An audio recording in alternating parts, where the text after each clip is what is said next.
Bonjour à tous, merci beaucoup de vous être connectés ce soir pour ce webinaire de présentation du master, du parcours de master 2 Affaires internationales, matières premières et stratégie. Donc je suis Florence Arestoff, la directrice, l'heureuse directrice de ce parcours de master, et je vais partager la présentation, peut-être pas complètement, mais avec Yves Gégourel que vous voyez connecté. Qui est professeur d'économie, qui est titulaire de la chaire Économie des matières premières et transition durable au CNAM, et qui par ailleurs assure le cours de négoce international et d'introduction aux techniques de couverture de risques en lien avec les matières premières. Ce cours, il est assuré dans le parcours de M2 depuis quelques années par Yves Gégourel, qui aussi a beaucoup travaillé sur la nouvelle maquette.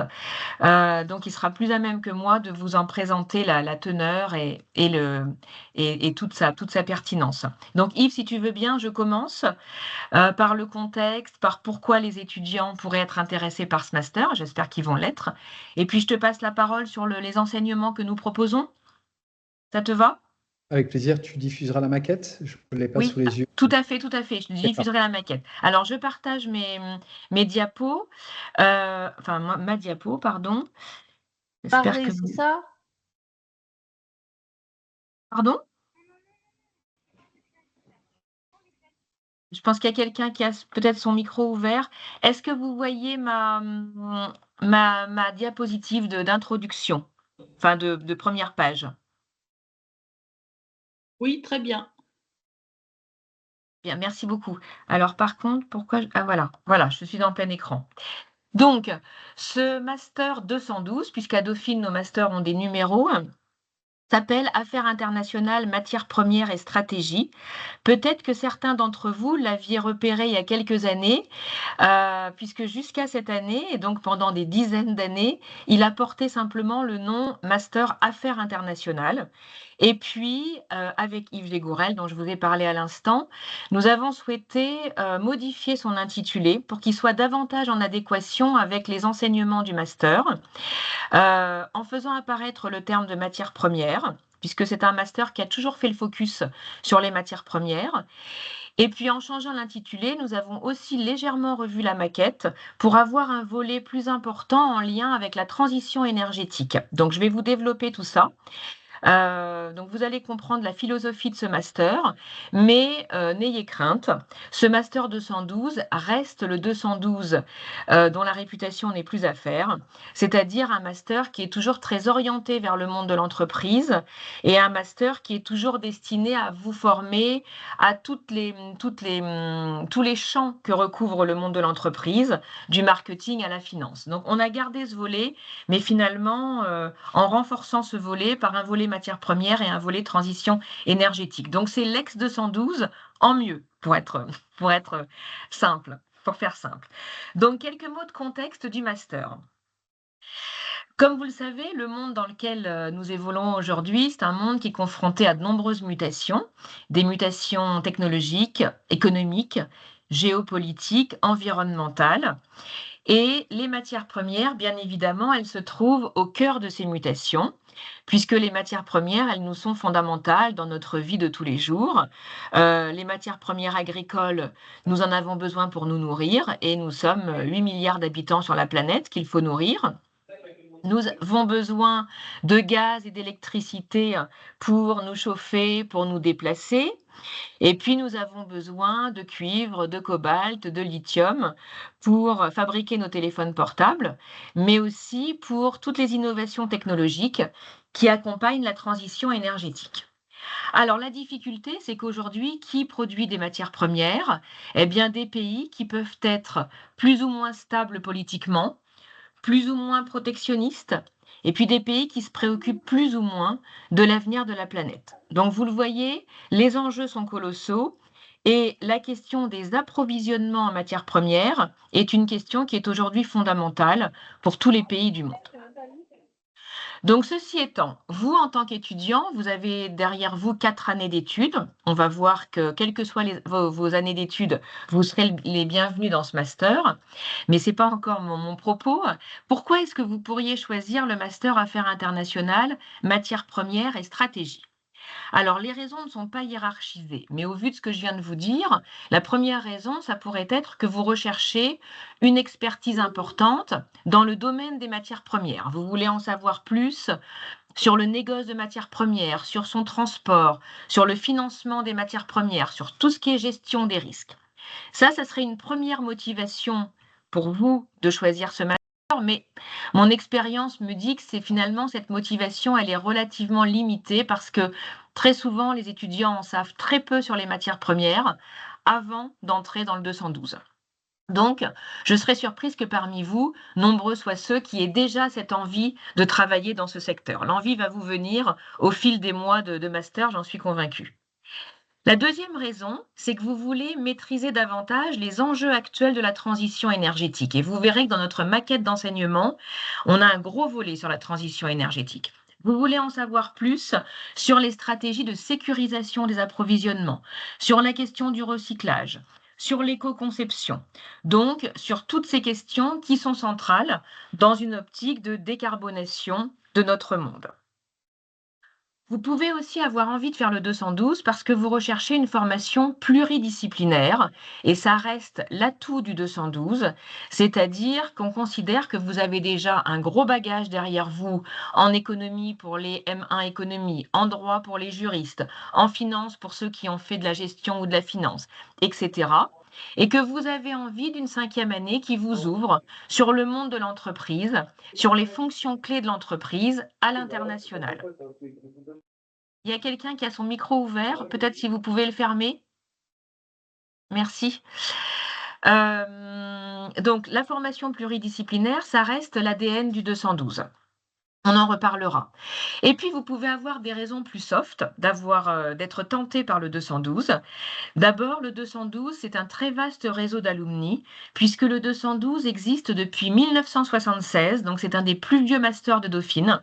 Le réseau d'alumni est très dense, réparti à travers le monde, ce qui donne des opportunités d'emploi, de stage et un réseau colossal.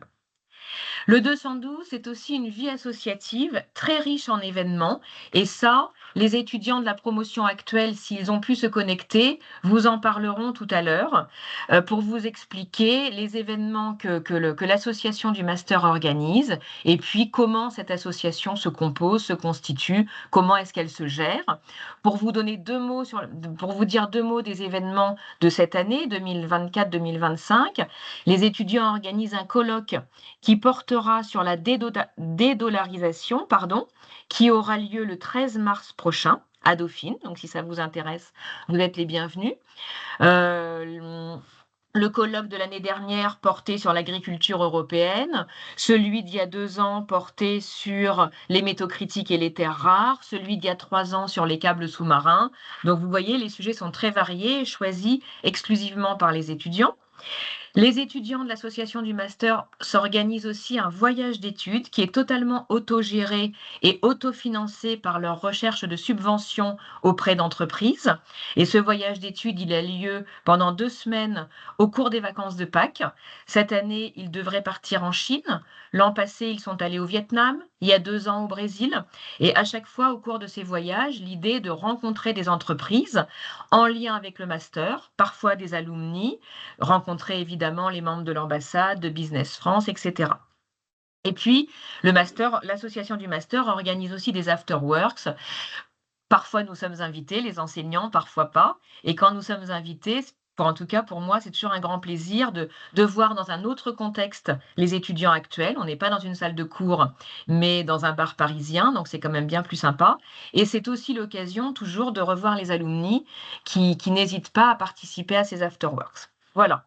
Et puis enfin, dernier atout du 212, c'est un master dans lequel vous allez pouvoir acquérir une expérience personnelle très enrichissante et tournée vers l'interculturalité, puisque nous mettons un point d'honneur à avoir dans chaque promotion du 212 des étudiants de diverses origines. Donc à la fois, ils ont des parcours très différents. Il y a des juristes, des financiers, des économistes, etc. Donc ils ont une pluridisciplinarité, mais ils ont aussi une pluriculturalité, si je puis dire, Et ça fait une grande richesse du master. Pour la petite histoire, nous avions vendredi soir, là, le 31 janvier, la remise des diplômes de la promotion sortante, donc la promotion 2023-2024. Et l'un des étudiants qui avait fait le M1 AID majeure économie, un très bon étudiant, me disait, mais moi j'ai adoré dans ce master le fait qu'on soit tous très différents, à la fois du point de vue de nos cultures d'origine, mais aussi de nos formations, ce qui crée une très forte complémentarité et un effet de groupe extrêmement appréciable et apprécié. Voilà, donc ça, ce sont toutes les raisons pour lesquelles je ne doute pas que vous allez candidater dans ce master 212. Alors maintenant, plus sérieusement, je te passe la parole, Yves, pour que tu nous parles du programme du master. Il y a 2 diapos. Tu vois, j'ai étalé sur 2 diapos. Donc je commence par la première et tu me dis quand tu veux que j'avance. Merci beaucoup Florence. D'abord, je voudrais vous dire à quel point je suis ravi d'être devant vous et si tu me le permets Florence, rajouter effectivement des éléments autour de l'esprit que nous avons voulu avec Florence vous donner autour de ce master. Je crois que je ne mentirai pas en disant que vous aspirez directement ou indirectement à être des décideurs, en tout cas des acteurs du monde de demain. Et pour être les acteurs du monde de demain, je crois qu'il faut comprendre le monde. Et nous sommes intimement convaincus que pour comprendre le monde, il faut à la fois avoir une vision très généraliste et j'ai envie de dire multidisciplinaire et en même temps avoir une perspective particulière. Et c'est ce que vous offre le 212 puisque on va détailler les cours, mais il y a des cours finalement dans tous les domaines, autour de la géopolitique, autour de l'économie, autour du marketing. Et puis effectivement, comme vous l'a dit Florence, cette vision très particulière autour des matières premières. Je voudrais insister là-dessus en vous donnant 2 exemples sur l'actualité des 24 dernières heures. Vous avez probablement entendu parler de la déclaration de Trump qui dit, écoutez, moi, je suis prêt à soutenir l'Ukraine à condition que l'Ukraine me donne accès à ces terres rares. Il a dit métaux rares, il s'est trompé dans ses propos, mais vous voyez à quel point ça peut être au cœur d'une politique mondiale. Dans le même temps, Trump a dit, écoutez, vous l'avez suivi dans votre connaissance de la macroéconomie, je vais taxer un certain nombre de partenaires commerciaux et je vais taxer la Chine. En retour, la Chine a taxé le gaz naturel liquéfié américain avec des implications majeures pour l'Europe, des implications économiques et des implications politiques. Et donc, ce que nous vous offrons, c'est une des clés de compréhension du monde avec quelque chose, je crois, de particulièrement original puisqu'il y a, tu ne me contrediras pas, Florence, je crois, très peu de masters qui développent cette approche-là. Et puis, au-delà de la compréhension du monde, vous avez effectivement une orientation entreprise et dans votre recherche de stage, dans votre recherche d'emploi, on va chercher le couteau suisse, c'est-à-dire ces compétences générales et puis le plus que vous allez apporter. Et donc, dans cette dimension matière première, vous allez aussi, au-delà de la géopolitique, développer des compétences un peu techniques, parce que les matières premières, c'est de l'instabilité des prix, et finalement, toutes les entreprises sont impactées par l'instabilité du prix des matières premières. J'en veux pour preuve des entreprises qui ont pu me allant de l'agroalimentaire au monde du luxe. C'est-à-dire qu'il ne faut pas croire qu'une entreprise ou qu'un secteur est protégé. Donc c'est ce qu'on vous offre et je rentre dans le détail autour des cours donc matières premières qui sont plus mon domaine que l'on vous propose. Donc des cours autour de ce qu'on a appelé une grande UE autour de matières premières, économie, marché, financement. Donc je vous ferai un cours sur le négoce international des matières premières. On pense qu'acheter et vendre des matières premières, c'est quelque chose de simple, mais ça implique des compétences techniques. On va évidemment parler du marché de l'électricité, c'est-à-dire que clairement, la problématique de la compétitivité européenne, des entreprises européennes, c'est une problématique autour de l'énergie. Vous avez probablement vu le rapport Draghi et l'énergie. Ça pose la question des interactions entre le marché de l'électricité et le gaz. Un cours de trade finance ou de commodity trade finance assez technique sur le financement. Alors, quand je dis technique, c'est que on va aller sur des éléments pointus, mais il n'y a pas nécessairement de prérequis. Donc, autour du financement des opérations d'achat et de vente de matières premières, et puis un cours sur la problématique de gestion assurantielle des risques associés au transfert des matières premières. Vous allez avoir un deuxième module sur trading de matières premières. Alors, je voudrais être très clair sur la notion de trading parce que ça évoque beaucoup, pour certains, la spéculation. L'idée ici n'est pas de vous former à la spéculation sur les matières premières, je le redis bien, c'est derrière le trading la notion de négoce d'achat et de vente de matières premières qui va impliquer un certain nombre de risques et vous allez apprendre à les gérer. Et j'en profite pour vous dire que normalement, je pense qu'on peut en parler, Florence, lorsque vous allez postuler sur le 212, vous allez in fine prétendre à 2 diplômes. D'abord le 212 et en plus un certificat de spécialisation qui est proposé par le CNAM, qui sera proposé par le CNAM en diplôme interuniversitaire avec Dauphine sur le trading de matières premières et la responsabilité globale. Et donc ça va être un ensemble de cours dans le trading de matières premières qui vont vous permettre d'avoir ce certificat. Comme l'a évoqué Florence, associé aux grandes transformations de notre monde, il y a bien sûr la transition énergétique. Et donc, nous allons essayer, dans cette approche multidisciplinaire, de vous donner un petit vernis ingénieur autour des enjeux technologiques de la transition environnementale. Comprendre le monde de demain, c'est par exemple comprendre la problématique autour des batteries lithium-ion, l'avenir du nucléaire. C'est comprendre évidemment l'économie du changement climatique. Et puis, parce que la transition énergétique va se traduire par une demande de ressources minérales extrêmement forte, de lithium, de cobalt, de nickel, de manganèse, vous allez avoir un cours qui sera donné par des professeurs de l'école des mines sur l'économie des ressources minérales. Enfin, sujet extrêmement important pour nous, développement durable et financement. Vous allez avoir un cours sur le financement de l'innovation environnementale parce que nous pensons aux énergies renouvelables avec l'éolien, par exemple, ou avec le photovoltaïque, mais il y a plein de solutions innovantes et ces solutions innovantes, il faut les financer. Bien évidemment, la question de l'organisation des marchés carbone, puisque l'utilisation de l'énergie va émettre des carbones et donc il va y avoir des problématiques de crédit carbone. Et puis un cours qui, à mon avis, sera passionnant autour du financement des infrastructures, puisque pour exporter des matières premières, pour produire de l'énergie, il faut des infrastructures et ces infrastructures doivent être financées et ceci est spécifique. On peut passer à la slide 2.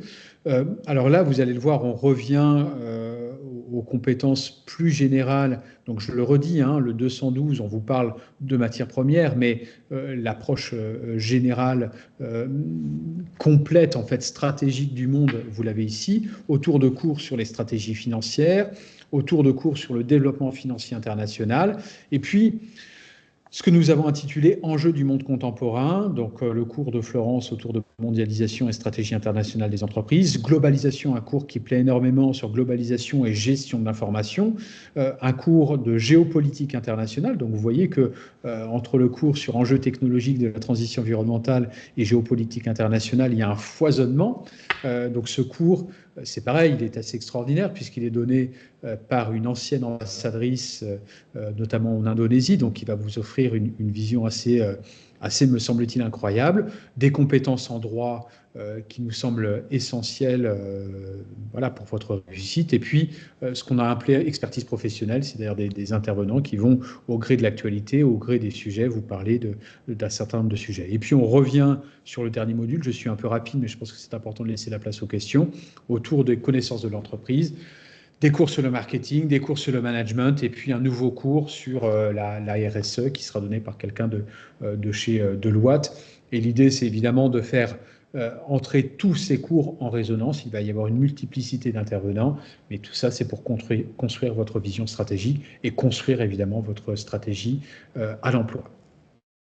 Merci beaucoup Yves. Peut-être juste pour compléter ces informations sur le programme, vous voyez que les cours sont très nombreux, mais n'ayez crainte, ce sont très souvent de petits cours avec peu d'heures de cours. Donc c'est vraiment pour que vous ayez un point de vue complètement exhaustif sur ces questions matières premières, transition énergétique et fonctionnement de l'entreprise, avec donc énormément d'intervenants professionnels et finalement assez peu d'académiques. Donc je confirme que ça risque d'être tout à fait passionnant.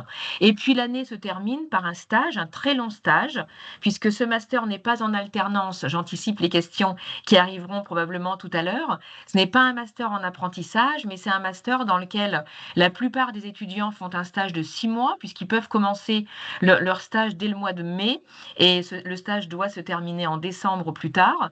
Donc ça donne la possibilité de faire un très long stage. Et au regard de mes échanges avec la promotion sortante la vendredi, j'ai vu que bon nombre d'entre eux avaient ensuite été embauchés en CDD ou en CDI dans l'entreprise dans laquelle ils avaient réalisé leur stage de 6 mois. Donc, je vais revenir sur l'insertion professionnelle.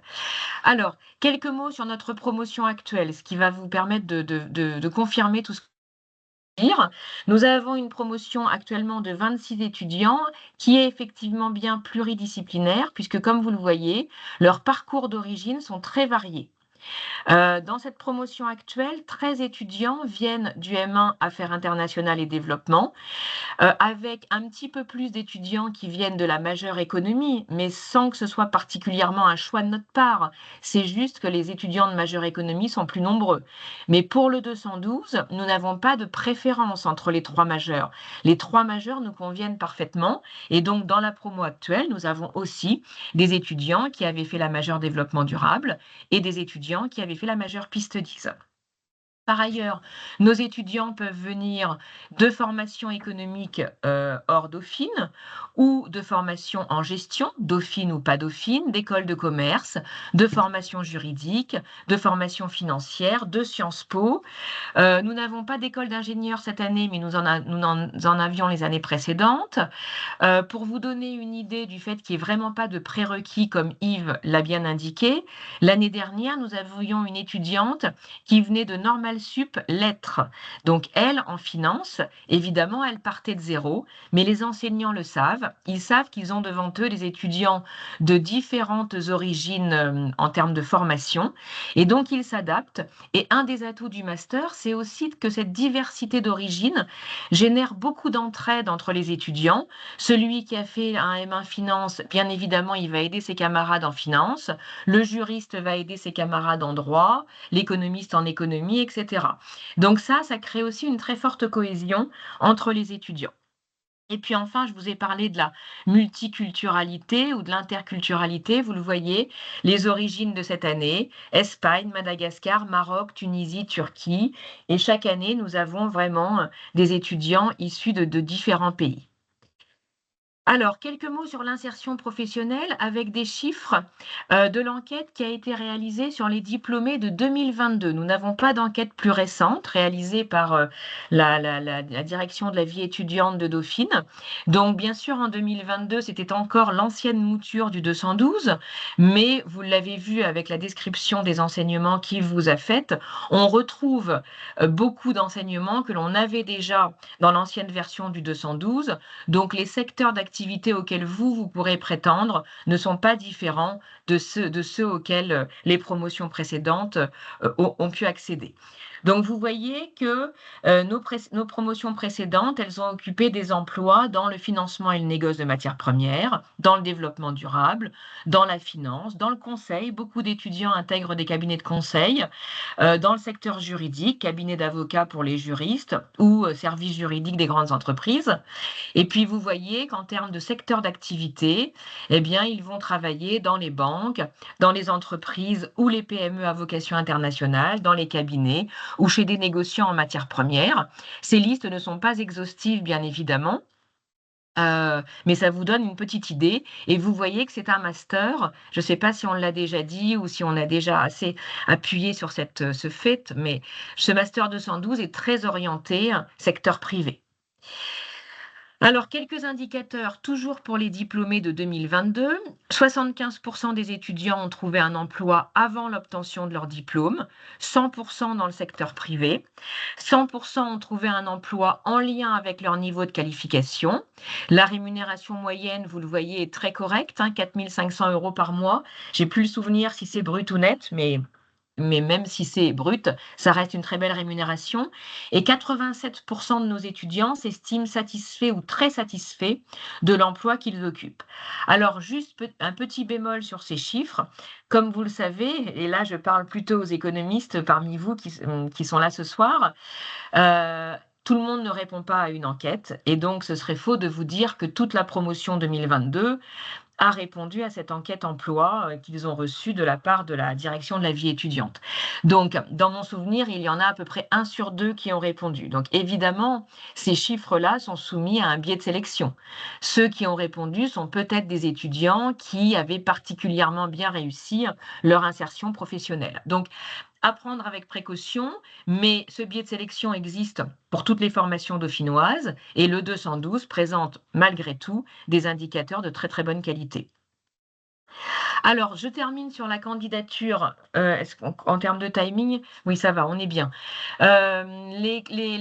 Comment candidater au Master 212? Ben, vous l'avez vu, puisque les candidatures sont ouvertes. Vous avez encore le temps. Elles fermeront le 24 février. Peuvent accéder au Master 212 tous les titulaires d'un diplôme Bac plus 4 ou ayant comme équivalence 240 crédits ECTS. Donc, quel que soit votre établissement d'origine, hein, université, école, IEP, dès lors que vous avez totalisé les 240 crédits ECTS, vous êtes éligible au Master 212. Vous pouvez provenir de toutes les formations, formations en gestion, en économie, en sciences sociales, en sciences politiques, en droit, en sciences de l'ingénieur. Ne vous auto-censurez pas. Un des atouts de ce master, c'est bien d'être accessible à tout bon étudiant, quelle que soit sa discipline d'origine. Alors, vous aurez besoin, dans cette nouvelle mouture du Master 212, de maîtriser la langue anglaise, puisque nous avons introduit plus de cours en anglais que préalablement. C'est quand même un Master Affaires internationales, dans lequel il n'y avait quasiment pas de cours en anglais, ce qui était quelque peu paradoxal. Donc désormais, nous allons avoir à peu près 20% des enseignements qui seront réalisés en anglais. Mais il en reste 80% environ en français. Donc, pour les étudiants étrangers, vous devrez déposer dans votre dossier un test du DALF, avoir un niveau équivalent C1 en français. Et puis enfin, l'année de césure, là aussi j'anticipe sur les questions que probablement vous vous posez. L'année de césure n'est pas obligatoire, mais elle est très fortement recommandée pour plein de raisons. D'abord pour vous, l'année de césure, c'est vraiment l'occasion de faire 2 longs stages et de mieux préciser vos envies, votre choix de M2. Et puis par ailleurs, ça vous donne déjà une année d'expérience professionnelle dans un monde du travail qui est concurrentiel, où vous verrez à la fin de votre M2 des offres d'emploi dans lesquelles on veut à la fois un jeune sorti de M2, mais qui est déjà de l'expérience professionnelle. Ben, cette année de césure, elle vous en donne. Cumulée aux 6 mois de stage que vous ferez en fin de M2, ça vous donnera déjà un bon bagage d'expérience qui vous ouvrira des portes dans le monde du travail. Donc, on a une large préférence pour les étudiants qui ont fait une année de césure et il me semble, au regard des étudiants de M1 avec lesquels je discute, que presque tous, vous êtes très incités à en faire une, de toute façon. Alors, la procédure de candidature, très standard, 4 étapes. Les candidatures en ligne, donc actuellement. Au plus tard, le 18 mars, vous recevrez la décision d'admissibilité. Est-ce que sur la base de votre dossier, nous sommes prêts à vous écouter en entretien ou pas? Les entretiens auront lieu du 19 au 28 mars et la décision d'admission le 4 avril. Et dans votre dossier, nous vous demandons un CV, nous vous demandons vos relevés de notes post-bac, c'est-à-dire L1, L2, L3, M1, vos diplômes. Et puis, nous vous demandons aussi une lettre de motivation que nous lirons très attentivement, dans laquelle vous devrez expliquer les raisons de votre choix pour ce master et notamment quel est votre projet professionnel. Si vous en avez un, nous préférons toujours l'honnêteté. Donc, si vous n'en avez pas encore, il faut le dire plutôt que d'inventer quelque chose. Nous voulons aussi que vous développiez dans cette lettre de motivation les qualités de votre dossier. Pourquoi est-ce que nous avons intérêt à vous prendre et pourquoi est-ce que vous pouvez apporter quelque chose à la future promotion du Master 212? Et puis enfin, pour mieux vous connaître, nous avons aussi envie d'avoir de l'information sur vos engagements indépendamment de vos études. Est-ce que vous êtes engagé dans des associations, dans de l'humanitaire, ou est-ce que vous l'avez été et quelles leçons vous en avez tirées? Tout ça est très intéressant pour nous. Oui, je vois qu'il y a une question, Kim, mais si vous voulez bien, je vais terminer la présentation, passer la parole aux étudiants, pardon, de l'association du master.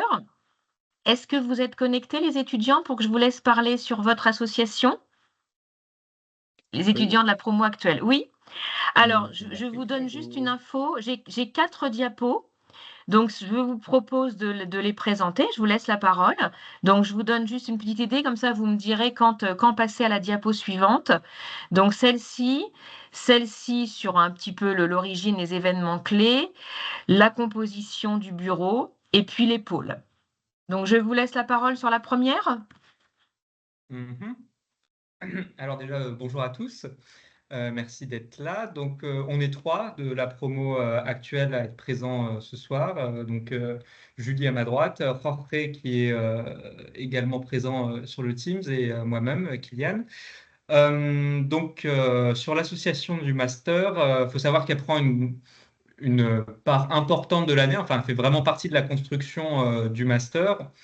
Dans le sens où il y a plusieurs grands événements qui jalonnent l'année, à commencer par le week-end d'intégration, où tous les étudiants sont vivement encouragés à prendre part à ce week-end. Enfin, c'est ce qui permet un peu de souder la promo et de faire le passage de relais avec la promo précédente et de vraiment voir un peu ce que sont devenus, dans quel stage ces étudiants ont pu intégrer.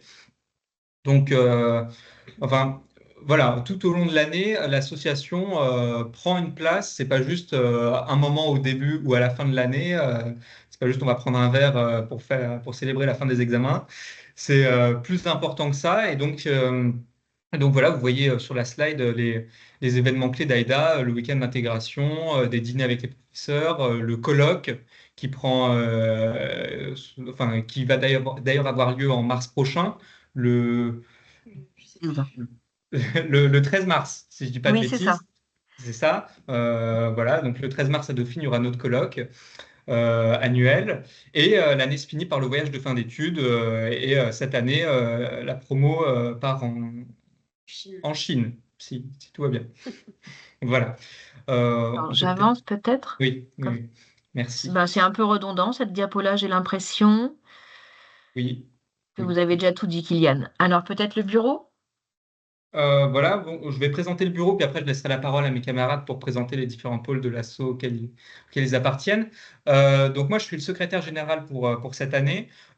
Juste le bureau, c'est comme dans n'importe quel asso, enfin je vous apprends rien, ça sert à coordonner les différents pôles de l'association, parce que chaque pôle gère une part des événements de l'année, et le bureau veille à la bonne mise en marche de tous ces pôles. Et voilà, sachant que la présidence a un rôle quand même de représentation assez important par rapport au master et par rapport à nos partenaires, parce que c'est le jeu aussi dans une asso qui cherche à organiser différents événements, c'est aussi d'avoir des partenaires pour ne serait-ce que inviter avoir des invités au colloque ou bien avoir des entreprises à visiter tout au long de l'année comme Trafigura en Suisse ou bien avoir des entreprises qui viennent nous présenter leurs activités ou les stages qu'elles peuvent nous proposer. Enfin, tout ça, ça passe aussi par la présidence de l'association qui est en contact avec ces entreprises-là. Alors, je passe au pôle. Voilà. Donc, à côté du bureau, il y a 6 pôles différents. Donc, tous les membres de la classe participent au moins à un pôle. Il y a le pôle voyage, du coup, qui organise le voyage, le bon déroulé, voilà, pendant toute l'année, ça, du coup. Ensuite, il y a le pôle sponsor, qui cherche des sponsors, donc il va démarcher des nouveaux sponsors, mais il y a aussi des sponsors qui sont là historiquement pour notre master. Donc ça, c'est aussi beaucoup de travail et c'est la source de financement pour notre voyage et pour les autres activités diverses de l'association. Ensuite, il y a le pôle alumni qui, lui, moi, je suis dans le pôle alumni, qui va organiser les événements avec les alumni et mettre à jour un annuaire des anciens. Ensuite, le pôle colloque, qui organise le colloque, donc qui cherche les invités, qui les invite et qui organise le thème. Ensuite, le pôle événements, donc ça va être plus les événements internes à l'association, les verres, les dîners avec les professeurs, le week-end d'intégration aussi un petit peu. Et le pôle communication, donc qui va communiquer sur les réseaux, sur LinkedIn, tout ce qu'on fait. Voilà. Merci, Julie. Jorge, vous voulez ajouter quelque chose? Voilà, je crois que Julie, est-ce que tu as pu présenter tous les pôles ou Ouais, rapidement. OK. Peut-être juste pour présenter le pôle sponsor, c'est le pôle dans lequel je suis inscrit. Et en effet, le pôle sponsor, il cherche à trouver des financements pour le voyage et la vie du master, le colloque et le week-end d'intégration. Et bien évidemment, les entreprises, elles ne donnent pas d'argent, enfin, elles font pas des dons, ou rarement. Donc le pôle sponsor, ce qu'il propose, c'est de faire des études de marché pour des entreprises partenaires, des anciens partenaires et des nouveaux partenaires. Et jusqu'ici, vous pourrez me dire, Madame RSF, si ça va changer, mais jusqu'ici, la réalisation d'une étude à 2 ou 3 étudiants qui étaient rémunérés pour l'association pouvait remplacer un mémoire de fin d'études. Oui, alors là, il y a un petit changement, puisqu'il n'y a plus de mémoire de fin d'études dans la nouvelle maquette du 212. Donc l'étude que vous réaliserez, que vos successeurs réaliseront, ben, elle sera réalisée simplement en échange de financement pour le voyage. Mais il n'y aura plus de notes attenantes à l'étude, puisqu'il n'y a plus de mémoire. Ok. Alors, est-ce qu'on est au bout? Voilà. Peut-être je peux arrêter le partage de manière à... Merci beaucoup à tous les trois. Et merci à Yves aussi pour, bien sûr, pour ton intervention. Alors, les étudiants, ben, on vous passe la parole. On est là pour répondre à vos questions, si vous en avez. Alors oui, Aurélia, peut-être pour commencer? Oui, bonsoir à tous. Merci pour la présentation. Moi, j'avais une question quant à la description en fait des enseignements, parce que sur le site, enfin, c'est vrai que vous nous avez présenté là en gros enfin, le contenu du Master 2, mais sur le site de Dauphine, en fait, il n'y a pas encore vraiment de description et je voulais savoir si vous saviez quand est-ce qu'elle serait disponible, s'il vous plaît. Description, vous voulez dire enseignement par enseignement, les syllabus? Oui, oui, oui, c'est Oui. ça. Alors je sais pas, on les a transmis, pas complètement pour toutes les matières, mais pour, les 3/4 d'entre elles. Maintenant, c'est au département des masters de Dauphine, MSO, de mettre ça en ligne et ça a pris un petit peu de retard visiblement. Ok, d'accord, merci. Donc je pense que ça va pas tarder. Après, si vous avez une question sur une matière en particulier, n'hésitez pas à nous interroger ce soir ou par mail plus tard et on vous donnera des éléments sur le contenu de cette matière. Ok, voilà, j'ai pas de question qui me vient D'accord. vraiment en tête, Oui, mais mais je pense que ça va être mis ouais. en ligne prochainement, mais je ne sais pas vous dire quand. Ok. Et ah oui, peut-être une deuxième question. Est-ce qu'il Oui? y a un peu d'analyse quantitative et utilisation de logiciels du style Stata, R, etc. ou alors c'est plus du tout le cas Non, comparé au c'est plus master du tout le cas. d'économie? Ça, vous avez Ok, raison, c'est un bon point. On en avait parlé parce qu'il y avait eu une demande il y a quelques années d'utiliser Python. Bon, on a déjà beaucoup de cours, donc il y a pas de il y a pas de il y a pas de maîtrise de logiciel. On a un ok, peu pris comme, on s'est un peu dit que, en tout cas pour les économistes, vous aviez déjà eu une formation et pour les non-économistes, ben, ce sera de l'apprentissage sur le tas. Non, c'est pas dans la maquette. ok, d'accord. Merci beaucoup. C'est sûr. Kim? Déjà, merci beaucoup pour les informations, c'est vraiment très clair. Donc, c'est un peu le premier point que je voulais soulever. Et Merci. ensuite, j'ai une question concernant les admissions, puisque par exemple, j'ai déjà fait une première année, une deuxième année de master. Donc, ça serait dans mon cas un second master. Est-ce courant de recevoir des étudiants qui ont déjà fait un premier M2? Oui. Oui, oui, D'accord. tout à fait. C'est très courant. Ça arrive très régulièrement. Je ne sais pas combien il y en a dans cette promotion, mais c'est très fréquent. D'accord, donc c'est pas un facteur bloquant d'avoir déjà fait un master 2, c'est pas on est plus prioritaire, je veux dire. Non, non, c'est pas bloquant. Après, à l'entretien, on vous interrogera, bien sûr. On vous Oui, bien dira, sûr, mais pourquoi bien vous sûr, voulez faire encore un M2? À un moment, faut se lancer dans le grand bain du monde du travail. Mais ça c'est ça. donnera lieu à une discussion lors de l'entretien. Ce ne sera pas D'accord, un facteur bloquant, ne vous inquiétez pas. d'accord, Si je peux super. intervenir, Merci. Bien sûr, si je bien peux sûr. intervenir là-dessus, effectivement, ce qu'on vous propose, c'est une curiosité, enfin, c'est ce qu'on vous demandera. Et donc, cette discipline qu'on vous demande, on se l'impose aussi à nous. Et donc, tout profil, en fait, peut nous intéresser. C'est-à-dire que ne pensez pas que derrière les cours, certains techniques, d'autres plus généraux, il y a une vision. Ce qui nous intéresse, c'est en fait un esprit de promo et votre curiosité sur le monde, votre histoire. Donc à partir du moment, Kim, où vous avez la capacité finalement à nous raconter votre histoire, comme vous allez la raconter à un employeur, c'est quelque chose qui nous intéresse en fait. Et donc on n'a pas le sentiment qu'il y a un parcours unique. Et tu l'évoquais, Florence, il y a eu une étudiante, par exemple, sur Normal Sup, qui avait une vision extrêmement intéressante et de par sa spécialisation, elle pouvait énormément apporter et valoriser en fait toutes les compétences qu'elle pouvait avoir dans le 212. Donc vous aurez des collègues qui seront très techniques, par exemple en finance, d'autres qui n'auront jamais fait de finance, vous aurez des juristes, et c'est ça qui fait en fait la richesse du 212. Tout à fait. Est-ce que ça répond à vos questions, Kim? C'est très bien, merci beaucoup. Parfait. Alors, j'ai ouvert le fil de la conversation.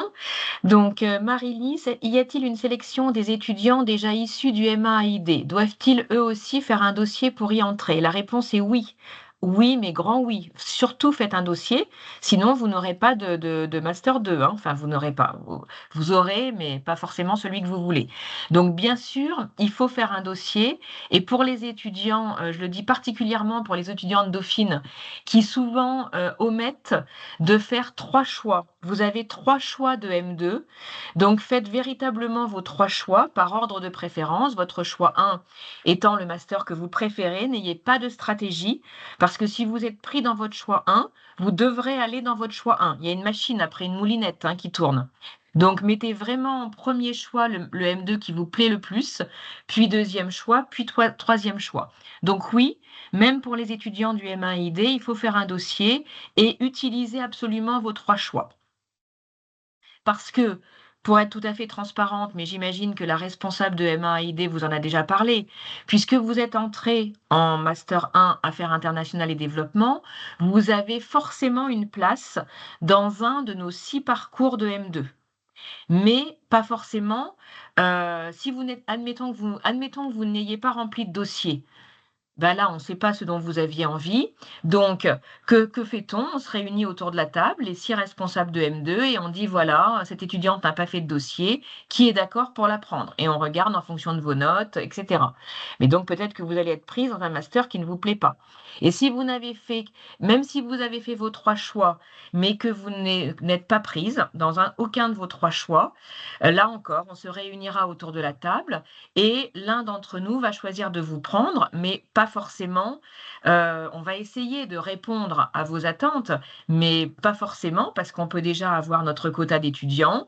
Donc peut-être que vous aurez votre choix 3 ou un choix que vous n'aviez pas fait apparaître, c'est-à-dire 4, 5, 6, quoi. Je ne sais pas si je suis très claire, mais bon, en tout cas, absolument, il faut faire un dossier. Jean-Jacques, bonjour. Et y a-t-il un niveau d'anglais spécifique demandé? Non, non. Il faut être capable de suivre des cours en anglais. Voilà. Et donc avoir des évaluations en anglais, puisque certains cours seront en anglais, donc les évaluations seront elles aussi en anglais. Mais effectivement, on n'a pas indiqué de note on n'a pas fait demander dans le dossier un résultat spécifique au TOEIC ou au TOEFL, ou non, pas particulièrement. Voilà. Aux étudiants d'avoir en tête qu'il y aurait des cours en anglais, donc il faut être capable de suivre. Yves, une question pour toi. Serait-il possible d'en savoir plus sur le cours de financement des infrastructures et finances d'entreprise? Alors, le cours de finance d'entreprise est un cours relativement classique, tel que vous avez pu l'avoir, donc je ne m'étendrai pas Oui. là-dessus. C'est très corporate finance, en fait, donc sur tous les éléments que vous avez vus. On a le sentiment que c'est un cours central sur le 112 pour la suite de votre carrière professionnelle. Je rajouterai peut-être un point en lien avec ce que je vous disais sur les matières premières, c'est-à-dire que vous allez avoir, notamment dans mon cours, une approche autour des techniques de hedging, des techniques de couverture. Donc ça, c'est... dans vos études, on oppose trop finance de marché et finance d'entreprise. Donc vous allez voir l'utilisation des produits dérivés dans une problématique de gestion du risque de prix pour les entreprises. Donc ça fait partie des points importants.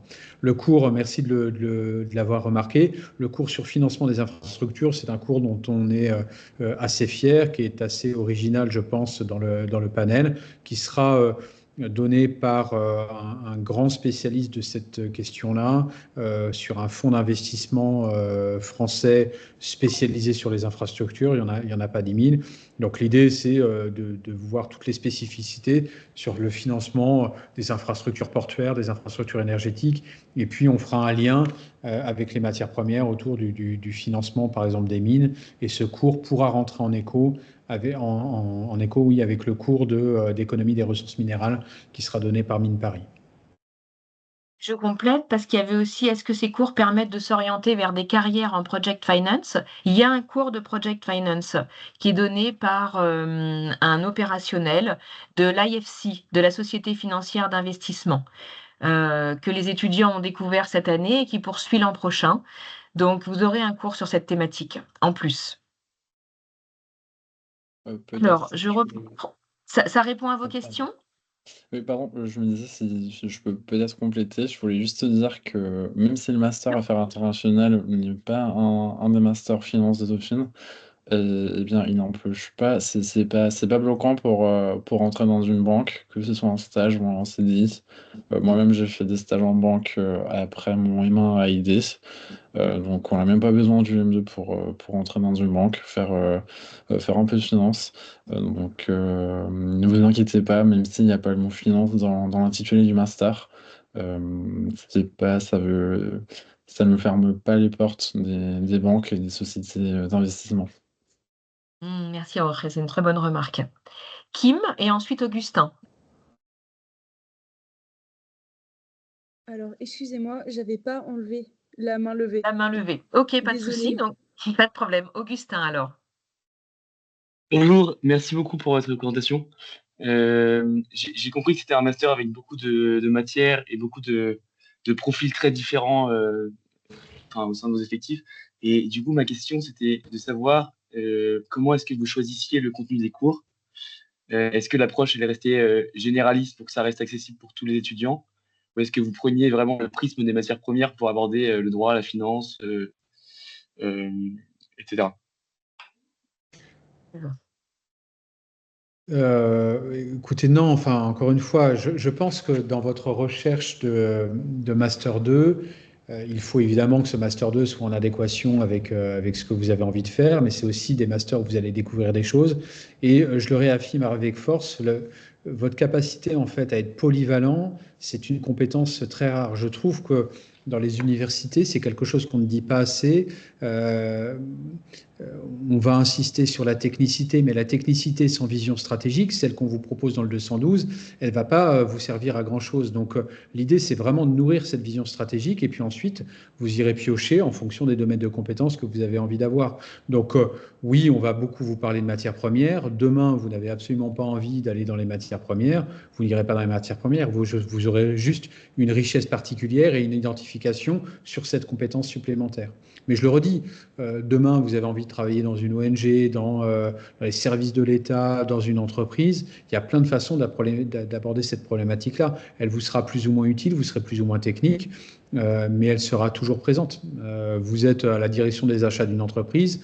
À un moment donné, vous verrez vous poser la question de fixer les prix du cuivre, du pétrole, et ainsi de suite. Donc, vous voyez, derrière la spécialisation qu'on vous propose, il y a en réalité un besoin immense. Et je fais peut-être le lien avec ce qui a été dit sur la finance. Il y a un point qui est clair, c'est qu'il y a très peu de formations qui forment à cette problématique de gestion du risque de prix sur les matières premières.